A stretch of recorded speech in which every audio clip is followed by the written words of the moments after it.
இது இன்ஃபோநெட்டின் சமூக பார்வை. கோடை காலத்துல உடல் சூட்டை தணிப்பதற்கு கிடைத்த ஒரு வரப்பிரசாதம் தான் தர்பூசணி. இந்த தர்பூசணி பழத்தினுடைய சிறப்புகளை பத்தி தான் இன்னைக்கு நம்ம பார்க்க போறோம். தர்பூசணி பழத்துல இரும்பு சத்து அதிகம் காணப்படுது. பசலை கீரைக்கு சமமான அளவு இரும்பு சத்து இதுல இருக்குது. இதுல வைட்டமின் சி, வைட்டமின் ஏயு இருக்குது, வைட்டமின் B6, வைட்டமின் B1 உள்ளன. மேலும் பொட்டாசியம், மக்னீசியம் போன்ற தாதுப்புகளும் இதுல இருக்குது. தர்பூசணி ஒரு நேச்சுரல் டோனர் அப்படின்னு சொல்லலாம். இதுல இருக்கிற சிவப்பு நிற பழத்தோட சாற்ற முகத்துல தடவும் அப்படின்னா நம்மளுடைய முகம் பளபளன்னு இருக்கும் அப்படின்னு சொல்றாங்க. அதுலயும் ஒரு பழத்தோட ஒரு துண்டை எடுத்து தேன்ல நினைச்சு முகத்துல சிறிது நேரம் தேய்ச்சோம் அப்படின்னா சருமம் ரொம்பவே பொலிவா இருக்கும் அப்படின்னு சொல்றாங்க.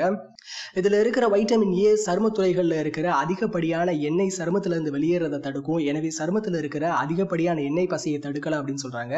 ஒருவேளை முகத்துல பருக்கள் இருந்துச்சு அப்படின்னா இந்த நேரம் தான் சரியான நேரம். ஏன்னா இந்த பழம் வந்து கோடை காலத்துல தான் அதிகமா கிடைக்கும், விலை கம்மியாகவும் கிடைக்கும். ஸோ இந்த பழத்தை வாங்கி அதனுடைய சாற்ற சருமத்துல தேய்ச்சி தடவி மசாஜ் பண்ணோம் அப்படின்னா முகப்பரு போகும் அப்படின்னு சொல்றாங்க.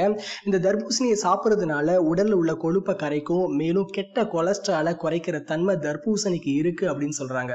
மேலும் இது போன்ற சமூக நிகழ்வுகளை தெரிந்து கொள்ள லைக் பண்ணுங்க, கமெண்ட் பண்ணுங்க, ஷேர் பண்ணுங்க. எங்களுடைய சேனலை சப்ஸ்கிரைப் பண்ணுங்க, பக்கத்துல இருக்கிற பெல் பட்டனை பிரஸ் பண்ணுங்க.